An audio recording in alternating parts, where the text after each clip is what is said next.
दोस्तों नमस्कार, हिंदी की बिंदी चैनल पर आप सबका स्वागत है। मैं हूं डॉक्टर प्रदीप प्रसन्न और आप भी प्रसन्न होंगे ऐसा मुझे विश्वास है। तो आइए आज हिंदी व्याकरण, हिंदी भाषा, हिंदी साहित्य में कुछ नई बातें सीखते हैं।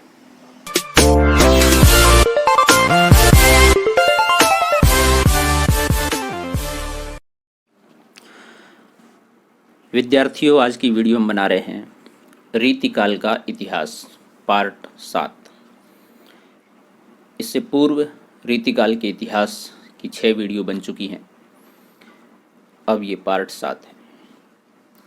बेनी बंदीजन ये बैंती जिला रायबरेली के रहने वाले थे और अवध के प्रसिद्ध वजीर महाराज टिकेत राय के आश्रय में रहते थे।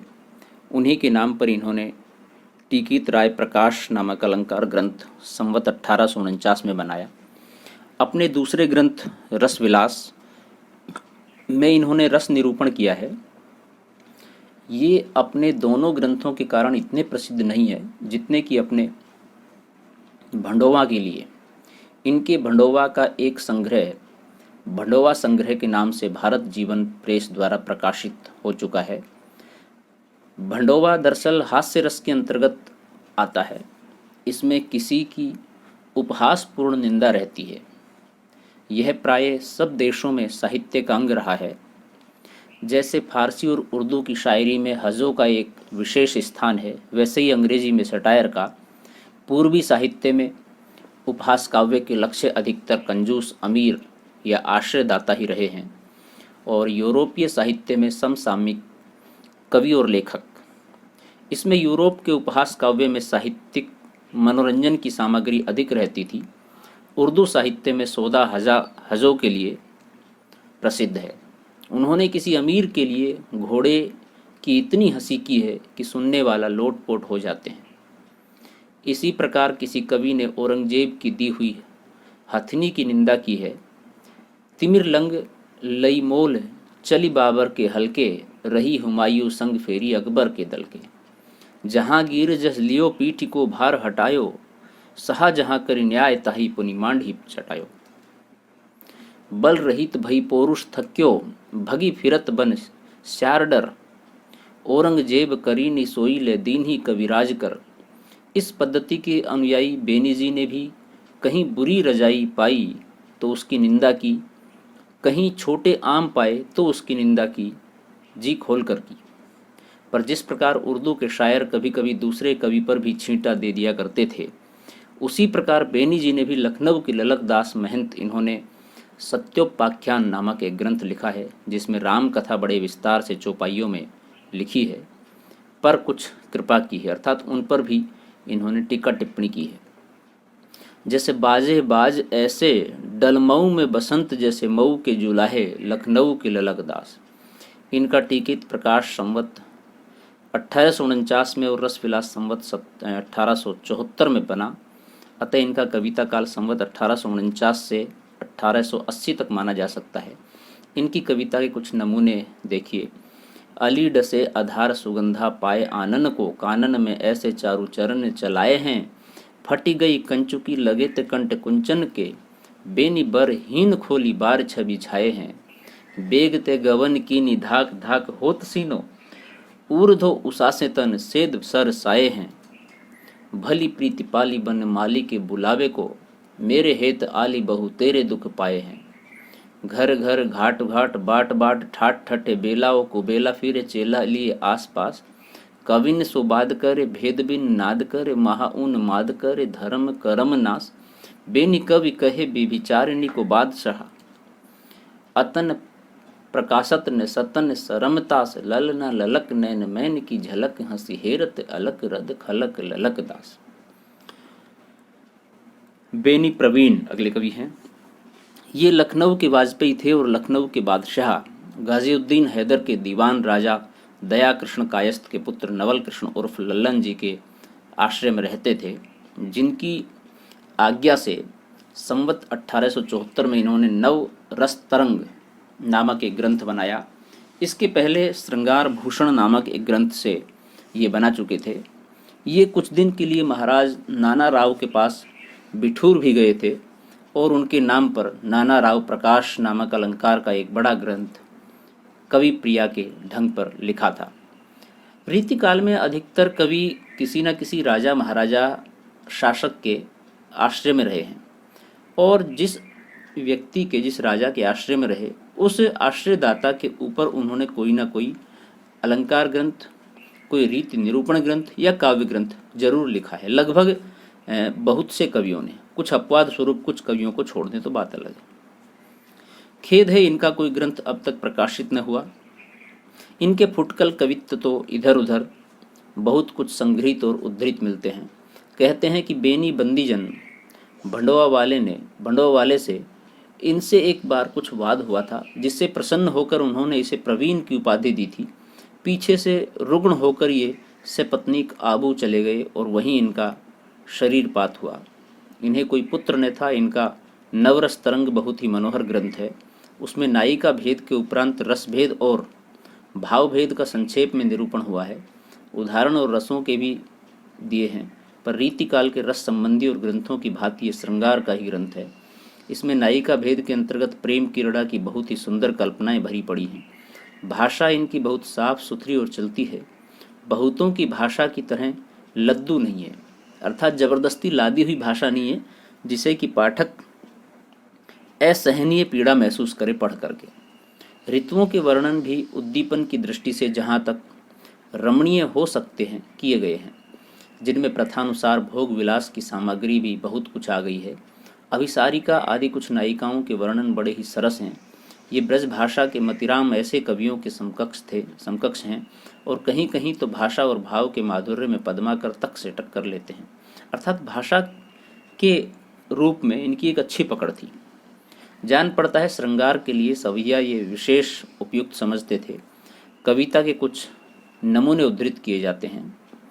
जानो ने में ललिता अली ताही जो सोवत माही गई करी झांसी, लाए ही नख केहरी के समय मेरी मऊ नहीं नींद बिनासी, ले गई अंबर बेनी प्रवीण ओढ़ाए लट दुपटी दुख राशि, तोरी तनी तन छोरी आभूषण भूली गई गरदेन को फांसी, काले की गूंथी बाबा की सो मैं गज मोतिन की पहिरी अतियाला, आई कहाँ ते यहाँ पुखराज की संग आई जमुना तट बाला, न्यहत उतारी हो बेनी प्रवीण हंसे सुनी नैनन नैन रसाला, जानतिन न अंग की बदली सबसों बदली बदली कहे माला।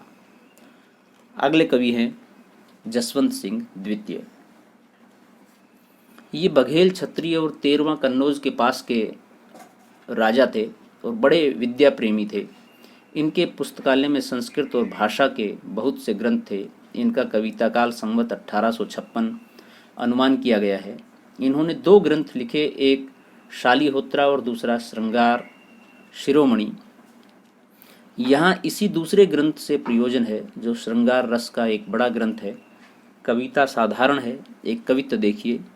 घनन के घोर सोर चारों ओर मोरन के अतिचित चोर तस अंकुर मुनई रहे, कोकिलन कूक हुक होती बीरहीन ही लूक से लगत चीर चारण चुनई रहे, झिल्ली झन कार तैसु पीकन पुकार डरी, मारी डारी डारी द्रुम अंकुर सुने न रहे, लुनई रहे प्राण प्राण प्यारे जसवंत बिन कार्य पीरे लाल उदे बादर उनई रहे। प्रेम की श्रृंगार की कविताएं अधिकतर कवियों ने रीतिकाल के अंदर लिखी। अगले कवि हैं यशोदानंदन। इनका कुछ भी वृत्त ज्ञात नहीं, जीवन वृत्त का विशेष पता नहीं है। शिव सिंह सरोज में इनका जन्म संवत 1828 लिखा पाया जाता है। शिव सिंह सरोज एक हिंदी साहित्य का इतिहास ग्रंथ है, जो एक तरह से प्रथम ग्रंथ है, और उसके अंदर उपलब्ध सामग्री के आधार पर इतिहास लिखे गए हैं बहुत सारे, तो उसका जिक्र बार बार इसलिए आता है। इनका एक छोटा सा ग्रंथ बैरवई नाई का भेद ही मिलता है, जो निसंदेह अनूठा है और रहीम वाले से अच्छा नहीं तो उसकी टक्कर का है। इनमें 9 बैरवई संस्कृत में और 53 ठेठ अवधी भाषा में है। रहीम भक्ति काल के एक बड़े ही प्रसिद्ध कवि हुए, उन्होंने भी बैरवई लिखे। अत्यंत मृदु और कोमल भाव अत्यंत सरल और स्वाभाविक रीति से व्यंजित हैं। भावुकता ही कवि की प्रधान विभूति है। इस दृष्टि से इनकी यह छोटी सी रचना बहुत ही बड़ी बड़ी रचनाओं से मूल्य में बहुत अधिक है। कवियों की श्रेणी में ये निसंदेह उच्च स्थान के अधिकारी हैं। इनकी बैरवई के नमूने देखिए। संस्कृत यदि च भवति बुधा मिलनम किम त्रिदिनेव, यदि च भवति षठ मिलनम किम निर्यण। बैरवे देखें। तुर्किन जाति हुरकिन अति इतराई, छुवन न देही इजरवा मुरि मुरि जाई। पीतम तुम कच लोइया हम गजबेली, सारस के असिजोरियां फिरौ अकेली। अगले कवि हैं करण कवि। ये षटकुल कान्य उपजों के अंतर्गत पांडे थे और छत्रसाल के वंशधर पन्ना नरेश महाराज हिंदुपति की सभा में रहते थे। इनका कविता काल संवत 1860 के लगभग माना जा सकता है। इन्होंने साहित्य रस और रस कलोल नामक 2 रीति ग्रंथ लिखे हैं। साहित्य रस में इन्होंने लक्षणा, व्यंजना, ध्वनि भेद, रस भेद, गुण, दोष आदि काव्य के प्राय सभी विषयों का विस्तार से वर्णन किया है। इस दृष्टि से यह एक उत्तम रीति ग्रंथ है। कविता भी इनकी सरस और मनोहर है। इससे इनका एक सुविज्ञ कवि होना सिद्ध होता है। एक कवित्व देखिए। कंटकित होत गात विपिन समाज देख, हरि हरि भूमि हेरी हियोलर जतु है। एते पई करण धुनि परति मयूरन की चातक पुकारी ते हेताप सर जतु है। निपट चवाई भाई बंधु जे बसत गांव, पांव पर जानी कई ने को बर जतु है। अर्जो ने मानी तू ने गरजो चलत बार, एर घन बेरी अब काहे गरजतु है। अगले कवि हैं गुरदीन पांडे। इनके संबंध में कुछ ज्ञात नहीं। इन्होंने संवत 1860 में बाग मनोहर नामक एक बहुत ही बड़ा रीति ग्रंथ कवि प्रिया की शैली पर बनाया। कवि प्रिया से इसमें विशेषता यह है कि इसमें पिंगल भी आ गया है। डिंगल और पिंगल जो भाषाएं चलती थी विशेष रूप से राजस्थान के पुट्ट के प्रभाव के कारण उनका प्रयोग है। रासो ग्रंथ ज़्यादातर इन्हीं में लिखे गए हैं। इस एक ही ग्रंथ में पिंगल रस, अलंकार, गुण, दोष, शब्द शक्ति आदि सब कुछ अध्ययन के लिए रख दिया गया है। इससे वे साहित्य का एक सर्वांग पूर्ण ग्रंथ कहा जा सकता है। इसमें हर प्रकार के छंद हैं। संस्कृत के वर्ण वृत्तों में बड़ी सुंदर रचना है। ये अत्यंत रोचक और उपाद्य ग्रंथ है। पद देखिए। मुख शशि शशि दून कला धरे, कि मुक्तागन जावक में भरे। सुखद जंत्रा की भाल सुहाग के, ललित मंत्र किंदु अनुराग के। मुकुर तो पर दीप्ति को धानी, शशि कलंकित राहु भी था धनी। ब्रह्मदत्त अगले कवि। ये ब्राह्मण थे और काशी नरेश महाराज उदित नारायण सिंह के छोटे भाई बाबू दीप नारायण सिंह के आश्रित थे। इन्होंने संवत 1860 में विद्वद्विलास और 1865 में दीप प्रकाश नामक एक अच्छा अलंकार का ग्रंथ बनाया। इनकी रचना सरल और परिमार्जित है। आश्रयदाता की प्रशंसा में यह कविता देखिए। कुशल कलानी में करण हार, कीर्ति को कवि को विदन को कलप तरुवर है। शील सन मान बुद्धि विद्या को निदान, ब्रह्म मति मान हंसन को मान सरवर है। दीप नारायण अवनीप को अनुज प्यारो, दीन दुख देखत हरत हर बर है। गाहक गुनी को निर्बाहक, दुनी को निको गन, गनि गज बकस गरीब पर वर है। पद्माकर भट्ट रीतिकाल के कवियों में सहृदय समाज इन्हें बहुत श्रेष्ठ स्थान देता आया है। ऐसा सर्वप्रिय कवि इस काल के भीतर बिहारी को छोड़ दूसरा नहीं हुआ है। इनकी रचना की रमणीयता ही इस सर्वप्रियता का एकमात्र कारण है। रीतिकाल की कविता इनकी और प्रताप शाही की वाणी द्वारा अपने पूर्ण उत्कर्ष को पहुंचकर फिर विकासोन्मुख हुई।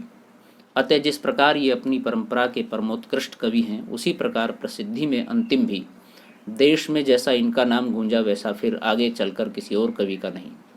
ये तेलंग ब्राह्मण थे। इनके पिता मोहनलाल भट्ट का जन्म बांदा में हुआ था। ये पूर्ण पंडित और अच्छे कवि भी थे, जिसके कारण इनका कई राजधानियों में अच्छा सम्मान हुआ था। ये कुछ दिनों तक नागपुर के महाराज रघुनाथ राव अप्पा साहब के यहाँ रहे। फिर पन्ना के महाराज हिंदुपति के गुरु हुए और कई गांव प्राप्त हुए।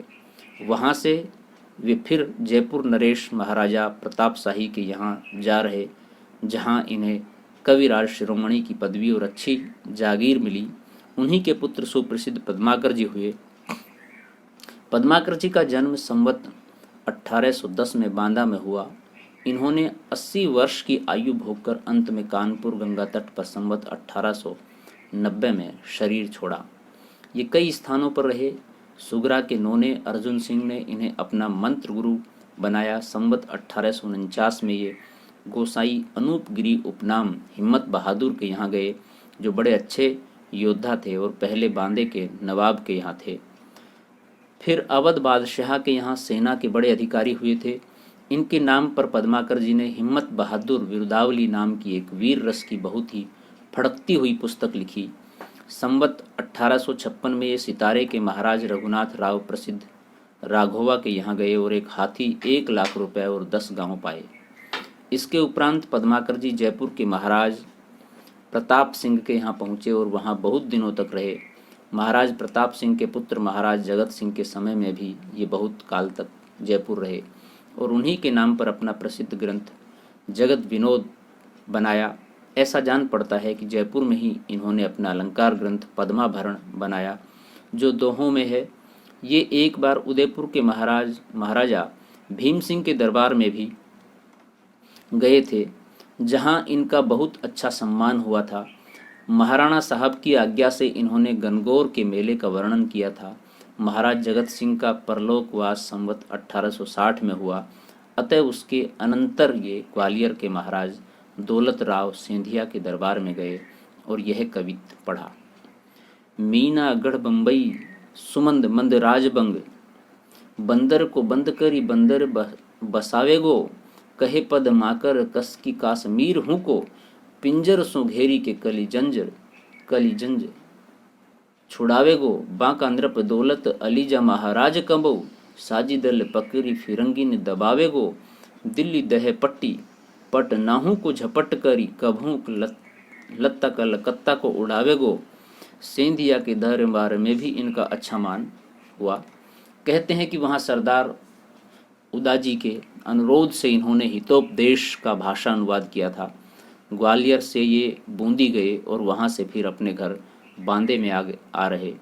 आयु के पिछले दिनों में ये रोगग्रस्त रहा करते थे। उसी समय इन्होंने प्रबोध पचासा नामक विराग और भक्ति रस से पूर्ण ग्रंथ बनाया।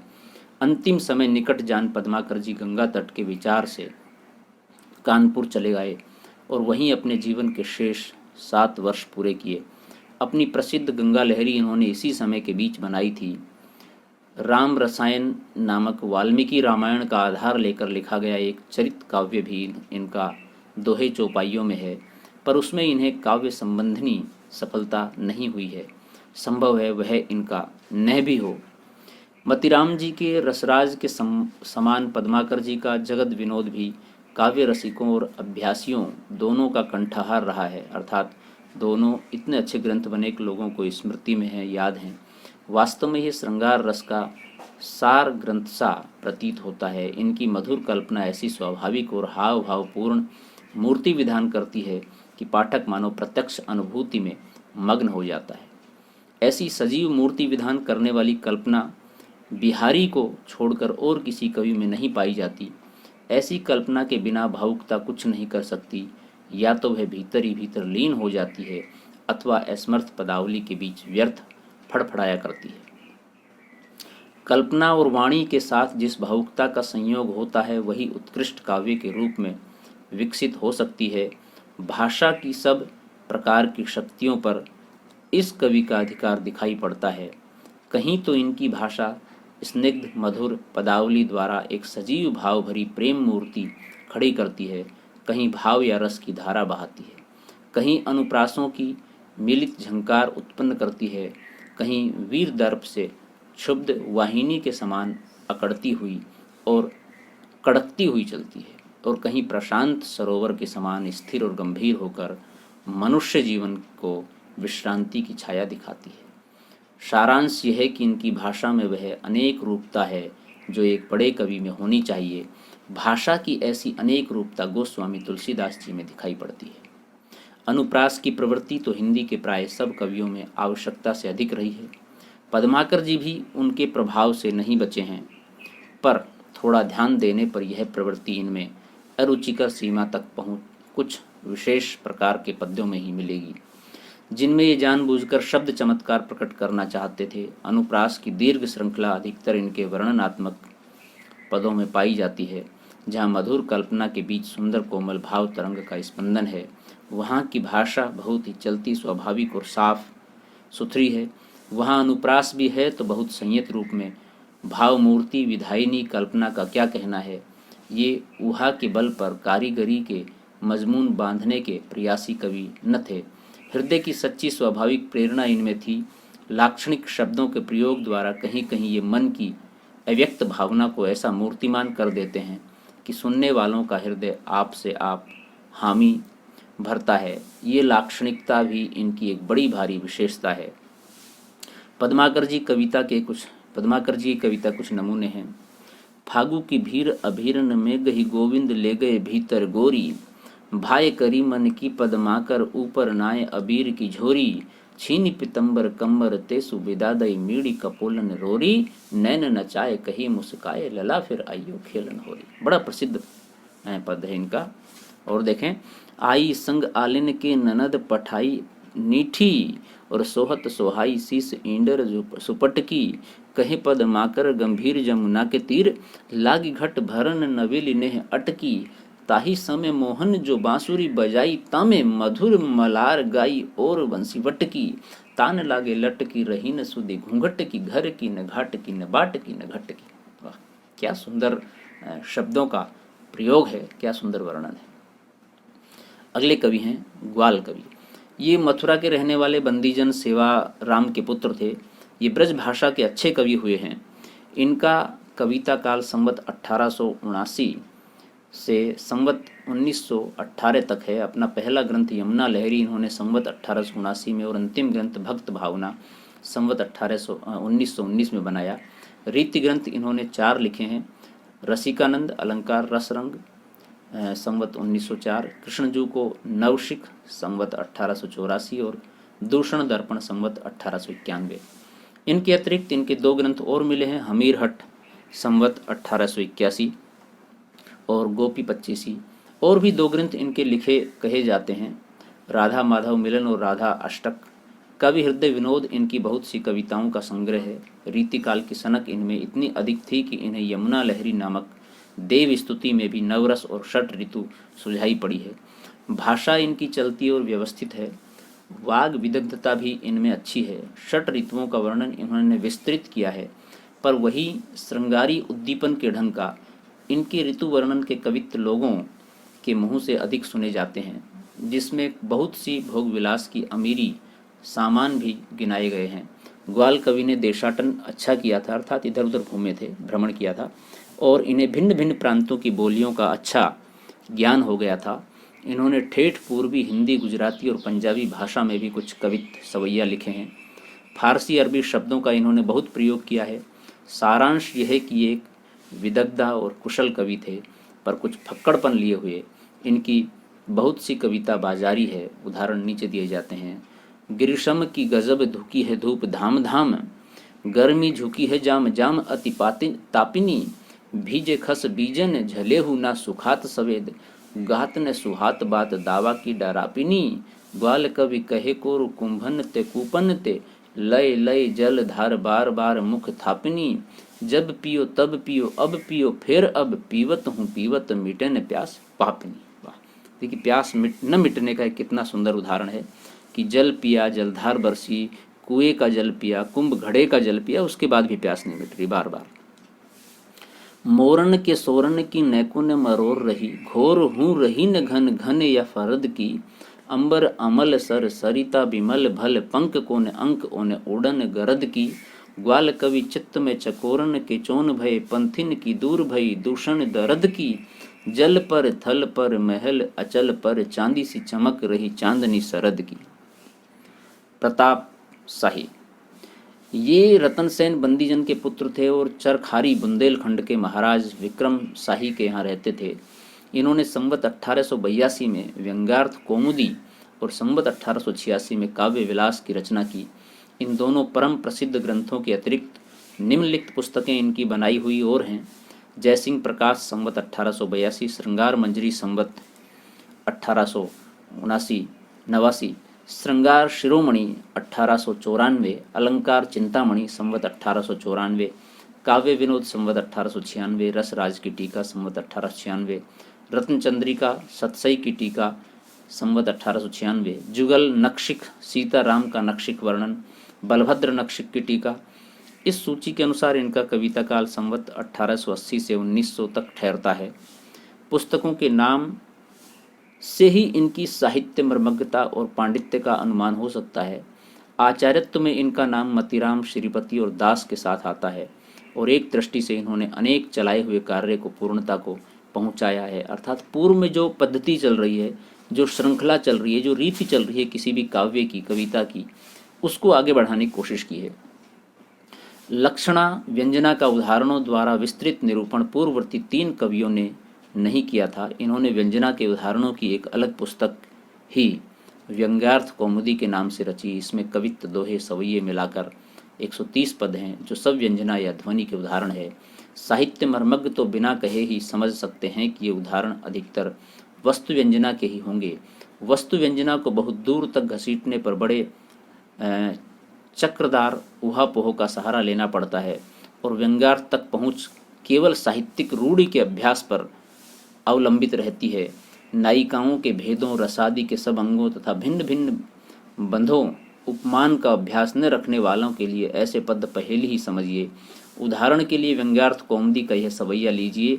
सीख सिखाई न मानई है, बर ही बस संग सखीन के आवे, खेलत खेल नए जल में, बिना काम वृथा कत जाम बितावई, छोड़ी के साथ सहेलन को रही के कही कौन सवाद ही पावे, कौन परी यह बानी अरिनित नीरभ नीर भरी गगरी ढरकावे। सहृदयों की सामान्य दृष्टि में तो वह संधि की मधुर क्रीड़ावृत्ति का यह एक परम मनोहर दृश्य है, पर फन में उस्ताद लोगों की आंखें एक और ही ओर पहुंचती हैं। वे इसमें से यह व्यंग्यार्थ निकालते हैं, घड़े के पानी में अपने नेत्र का प्रतिबिंब देख उसे मछलियों सा भ्रम होता है। इस प्रकार का भ्रम एक अलंकार है, अतः भ्रम या भ्रांति अलंकार यहाँ व्यंग्य हुआ। और चलिए, भ्रम अलंकार में सादृश्य व्यंग्य रहा करता है, अतः अब इस व्यंग्यार्थ पर पहुँचे कि नेत्रामीन के समान है। अब अलंकार का पीछा छोड़िए, नायिका भेद की तरफ आइए। वैसा भ्रम जैसा ऊपर कहा गया है अज्ञात यौवना को हुआ करता है, अतः ऊपर का सवैया अज्ञात यौवना का उदाहरण हुआ। ये इतनी बड़ी अर्थ यात्रा रूढ़ी के ही सहारे हुई है। जब तक यह ज्ञात न हो कि कवि परंपरा में आँख की उपमा मछली से दिया करते हैं, तब तक यह सब अर्थ स्फुट नहीं हो सकता। अर्थात सिर्फ शाब्दिक ज्ञान होना ही कविता या कविता को पढ़ना लिखना नहीं है, बल्कि भावात्मक ज्ञान के साथ साथ उसके अनेक आयाम क्या क्या हो सकते हैं, उसके अर्थ क्या क्या हो सकते हैं, ये सब भी पता होना चाहिए। प्रताप शाही का यह कौशल अपूर्व है कि उन्होंने एक रस ग्रंथ के अनुरूप नायिका भेद के क्रम से सब पद रखे हैं, जिससे उनके ग्रंथ को जी चाहे तो नायिका भेद या एक अत्यंत सरस और मधुर ग्रंथ भी कह सकते हैं। यदि हम आचार्यत्व और कवित्व दोनों के एक अनूठे संयोग की दृष्टि से विचार करते हैं तो मतिराम, श्रीपति और दास से कुछ 20 ही ठहरते हैं। इधर भाषा की स्निग्ध सुख सरल गति, कल्पना की मूर्तिमत्ता और हृदय की दृढ़शीलता मतिराम, श्रीपति और बेनी प्रवीण के मेल में जाती है, तो उधर आचार्यत्व इन तीनों में भी और दास से भी कुछ आगे दिखाई पड़ता है। इनकी प्रखर प्रतिभा ने मानो पद्माकर की प्रतिभा के साथ रीतिबद्ध काव्य कला को पूर्णता पर पहुंचाकर छोड़ दिया। पद्माकर की अनुप्रयास योजना कभी कभी रुचिकर सीमा के बाहर लगती है। जैसा हमने प्रारंभ में बताया था कि रीति काल के कवियों को 3 भागों में विभाजित किया गया है, रीतिबद्ध, रीतिमुक्त, रीतिसिद्ध।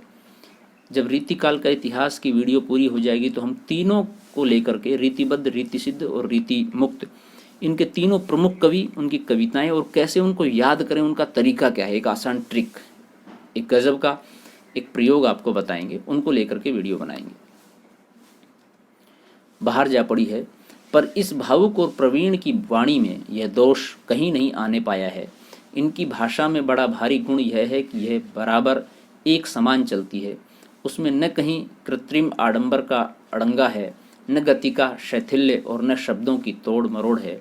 हिंदी के मुक्तक कवियों में समस्या पूर्ति की पद्धति पर रचना करने के कारण एक अत्यंत प्रत्यक्ष दोष देखने में आता है।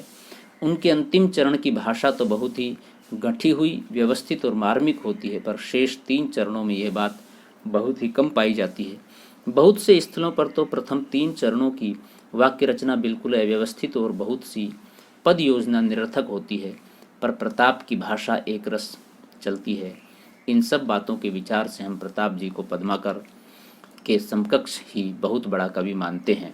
प्रताप जी की कुछ रचनाएं उद्धृत की जाती हैं। चंचलता अपनी तजी कई रस ही, रस सो रस सुंदर पीजो, को कितेक कहे तुमको तिनकी कही बातन कोन पत जियो, चोज चवाइन के सुनियो न यही, इक मेरी कही नित कीजो, मंजुल मंजरी पय हो मलिंद, विचार के भार संभारी के दीजियो।